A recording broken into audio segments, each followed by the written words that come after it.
It's not possible. I didn't say it would be easy, Neo.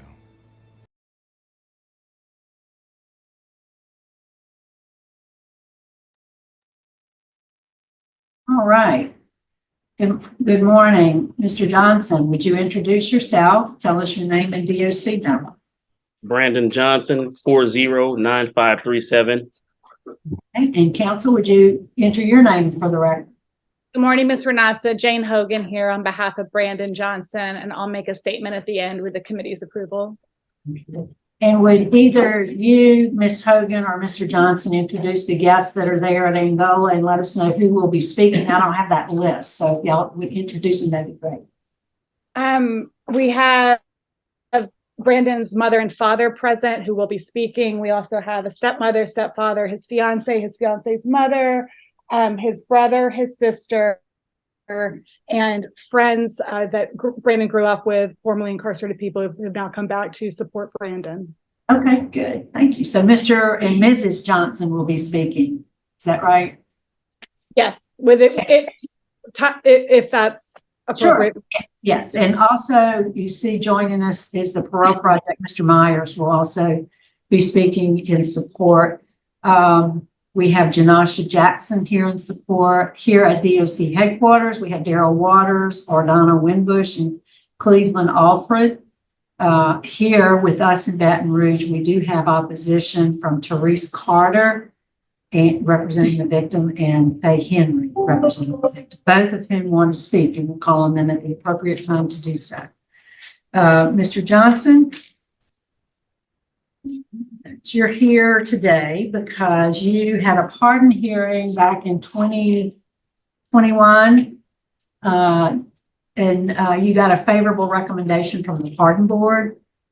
You were sentenced in May of 1999 in East Baton Rouge Parish to a life sentence for a second-degree murder conviction.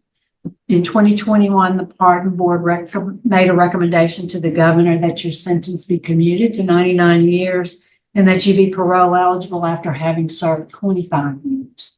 And Governor Edwards signed that recommendation on September 26th of this year, so making you parole eligible. So that's why we're here today.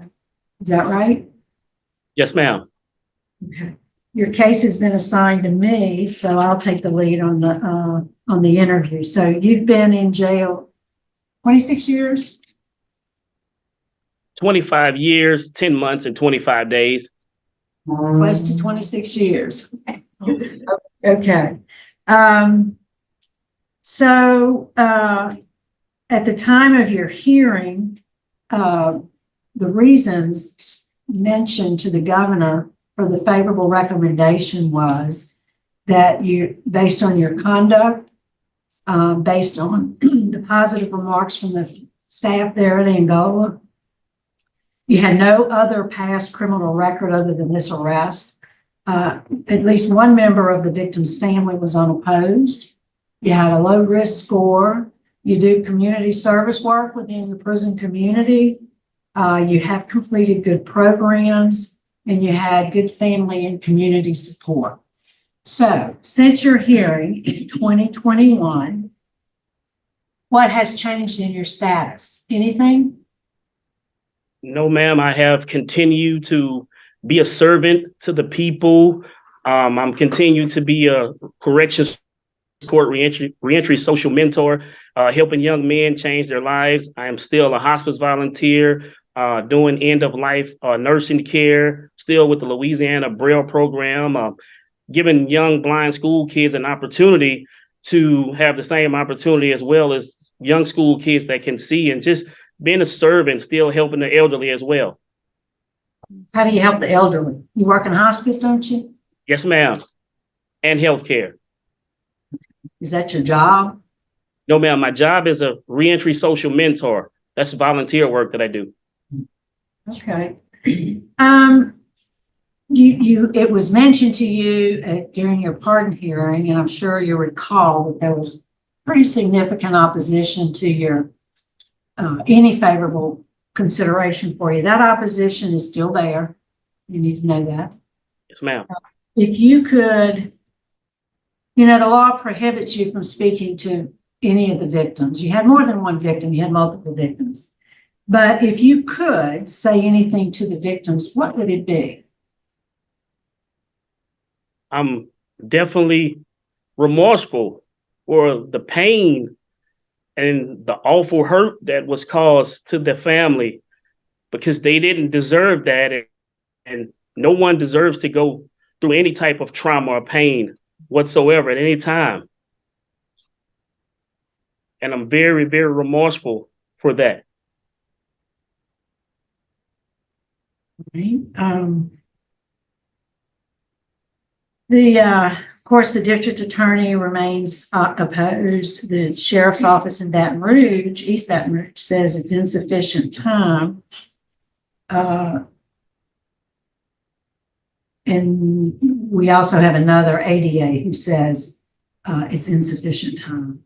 So why do you think we ought to vote favorably for you again today? I'm asking the board for mercy and a second chance. I'm much older now and much mature now, and I just see life differently.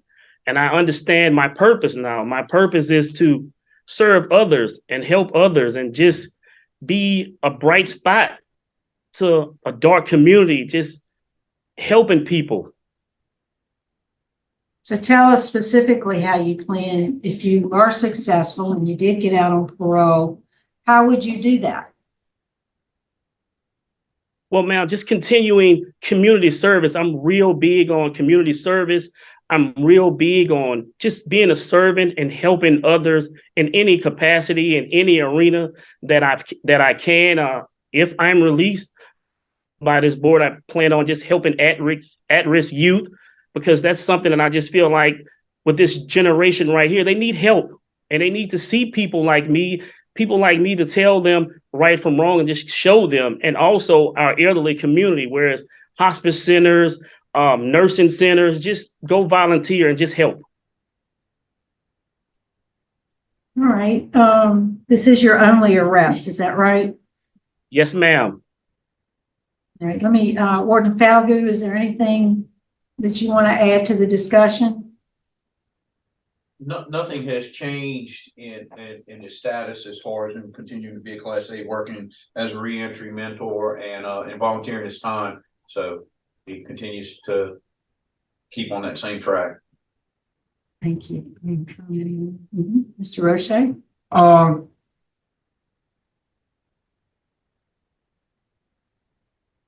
I've read your record. It's an excellent record of service to others. And I need to know exactly how you're going to support yourself when you're released. Yes, sir. If I'm released, I plan on going to the Louisiana Parole Project. And once completed, I have a job from Brightside Day Habilitation Center and also a job at European Car Care, sir. I plan on working 2 jobs. Are you a mechanic? No, sir. What are you going to be doing for Mr. Troy? Anything that's needed. Anything, whatever he needs, I told him I'll be available, and whatever type of service. Ms. Hogan. Yes, sir. This is an acquisitive board member. There were 3 other victims in this offense, 3 juveniles. Do you happen to know the status of those juveniles today? No, sir, I don't. Okay, thank you. Thank you, Mr. Roche.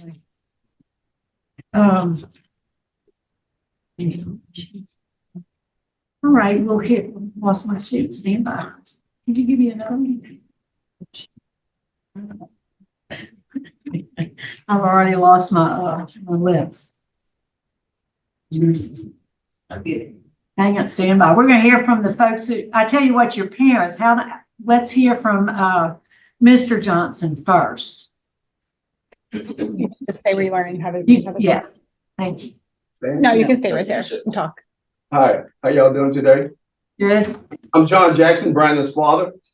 And I'm kind of nervous, but Okay. I would say I really would like to have my son home.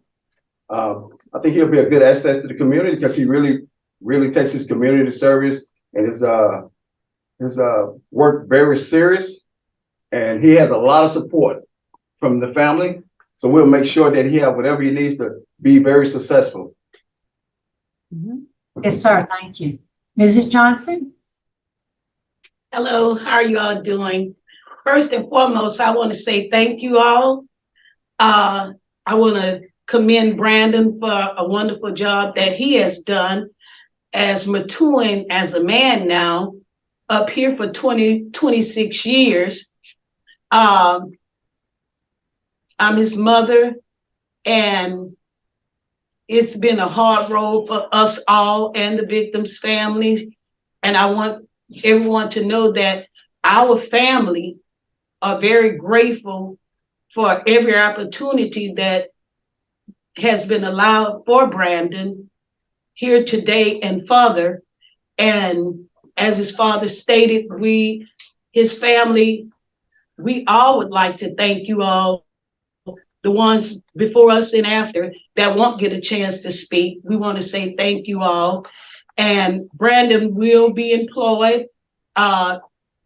He has done hospice very well up here and mentors to a lot of people up here. And I'm very proud of him now, the man that he have became. I own a healthcare facility that he would be employed at, continuing to help individuals with adult individuals with disabilities. Yes, ma'am. Well, thank you very much. Mr. Myers? Good morning, Kerry Myers with Louisiana Parole Project. I think this board has seen that Brandon's length of incarceration has been about service.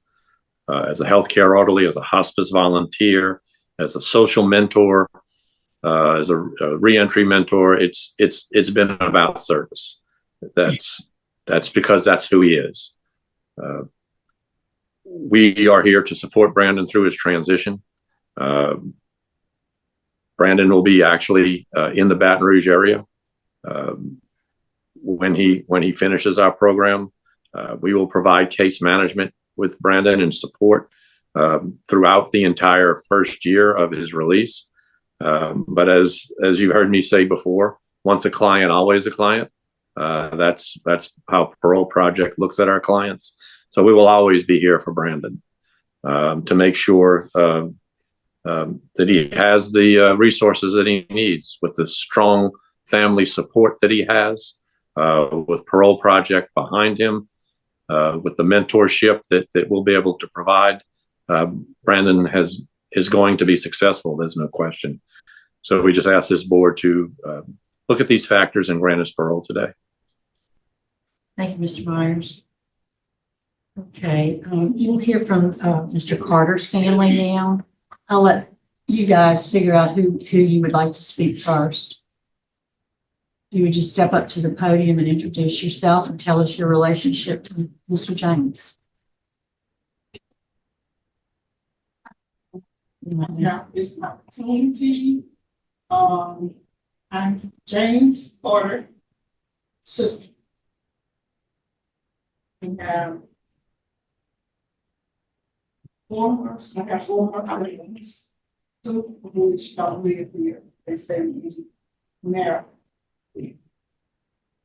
And I just want to say, I can read my letter. Yes, ma'am. Yes. For the honorable members of the parole board, on behalf of myself and my brothers, we would like to say that letting Mr. Johnson out of jail would be a big mistake.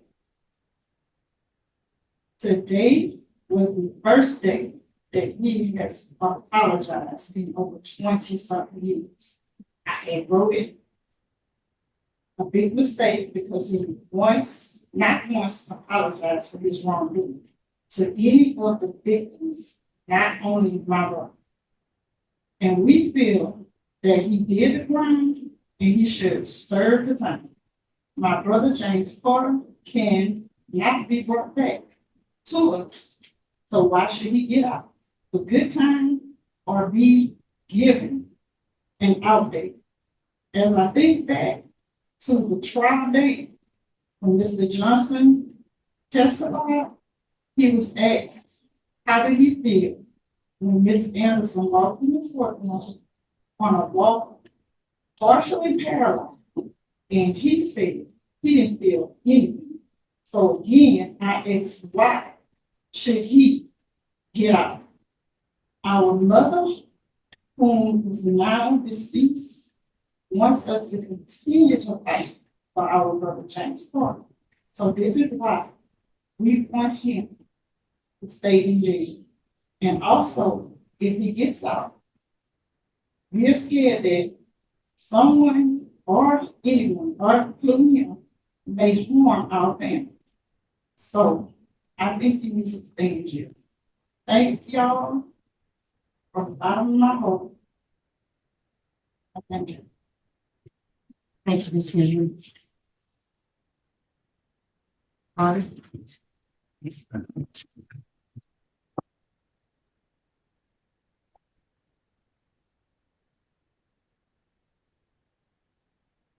Thank y'all for the opportunity to come before the Lord.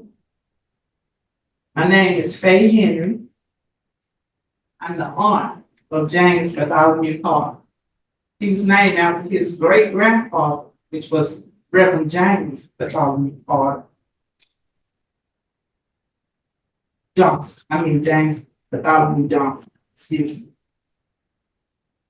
My mother is 84 years old, so she wasn't able to feed because she hadn't gotten out of the hospital. So I told her I'll represent. I appreciate the opportunity to be heard by the Louisiana Board of Pardon and Parole. Brandon has not served enough time for his crime. I think that the appropriate time for Brandon Johnson to serve for his crime has been decided by multiple people. It has been decided by the legislature, who determined that life without the benefit of probation and parole or suspension of sentence was the correct sentence for his life. It was determined by the jury and the judge, who convicted him of the murder, which carries the length of incarceration without benefits of probation and parole. James B. Carter was killed at the age of 20.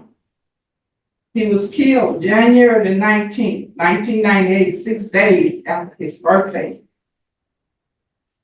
which was January the 13th. He went to the parade to watch his younger brother play in the band at McKinley High School.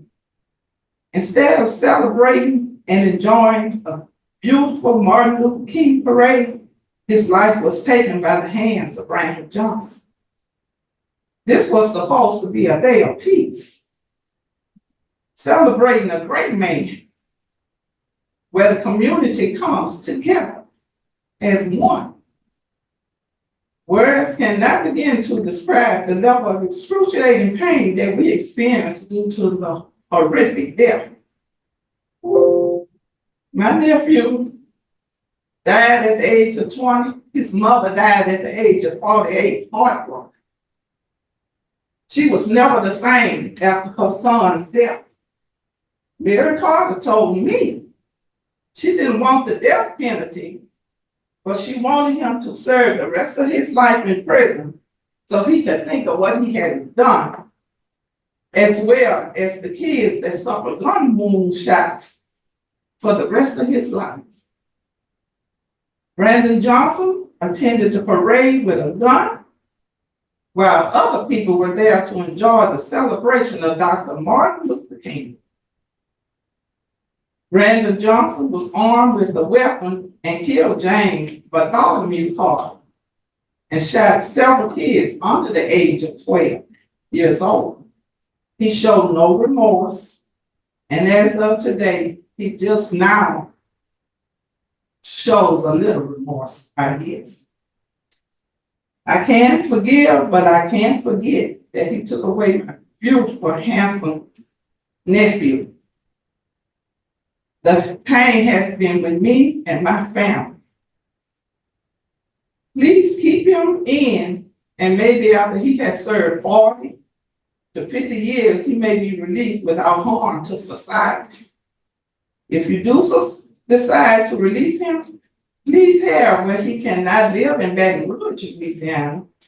Or if he sees any of my family members, to stay away or go in a different direction. Thank you. Yes, ma'am. Thank you.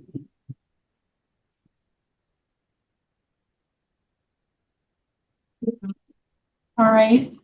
Brandon, is there anything you want to say to us before we turn it over to Ms. Hogan? Yes, ma'am. I would like to thank the board for giving me this opportunity to speak. I am very deeply remorseful for the death of Mr. Carter and the pain that was caused to his family and his friends. I am not the same 19-year-old kid who entered this prison. There's not a day that goes by that I don't ask God to continue to make me a man of purpose and lead by example. I'm a mature man. I'm compassionate. And I just want to thank this board for this opportunity. Thank you all. God bless you. Thank you, Mr. Natsa. When I was introducing everyone earlier, I missed Nurse Tonya Faust, who's also in the room. That's Brandon's supervisor from the hospice program. Brandon came to prison when he was 19 years old, and he is the first to tell you how grateful he is for the past 26 years. He's found his calling within this prison. A lot of people might go in one direction, but Brandon went in another. There are people in this room today who met Brandon when he first got off the bus and have been friends with him ever since. And the person that Brandon is today is truly the person who he's always been to a certain degree. He's found his calling, and he is given back at every opportunity. Before he was a reentry social mentor, he was working as a tutor. There are, within the materials we submitted to the board, letters from mentees who talk about the profound impact that Brandon has had on their lives. People that have gone home write to him still and say that I wouldn't have made it had you not showed me the way. He's always thinking of other people. Just as a personal example, he found out once that I was sick, and he had he got his family to ship me vitamin C and orange juice and other things because he heard that I was very sick. And that's just who he is. He's not pretending. He's not becoming anybody other than who he truly is. And he is going to make any community that he is a part of a much better place. In addition to everything that he has mentioned he has done since being granted clemency, he's also completed additional programs, trauma healing, Tyro. He's continued to attend church regularly. He has tremendous family support, and he hasn't used a moment of his incarceration as idle time. He's sat by the beds of dying people here for the past 11 years and mentored to people in times of darkness. So we would ask this board to consider all of this and to grant Brandon release with any conditions that are deemed appropriate. Thank you. All right, thank you. All right, Mr. Johnson, I think we are prepared to vote. I'll be voting first. I've listened very intently, today and at your other hearing back in a couple of years ago, and I'm impressed with the work you've done. It's obvious that you do want to give back, and I guess that's your way of kind of making up for the harm that you've caused multiple families. I've listened to members of the Carter's family and really appreciate them being here today. And this is tough, but I think, I stand by the vote that I cast on your pardon application. My vote today is to vote to grant your parole to the parole project plan. I would add special conditions. If you are successful today, add special conditions that you have a curfew 10 p.m. to 6 a.m., that you do at least 8 hours a month of community service work, helping at-risk youth. and that you have absolutely no contact with any member of the Carter family or the juvenile victims' families. Mr. Roche. Mr. Johnson, my vote is the same with the exact same conditions.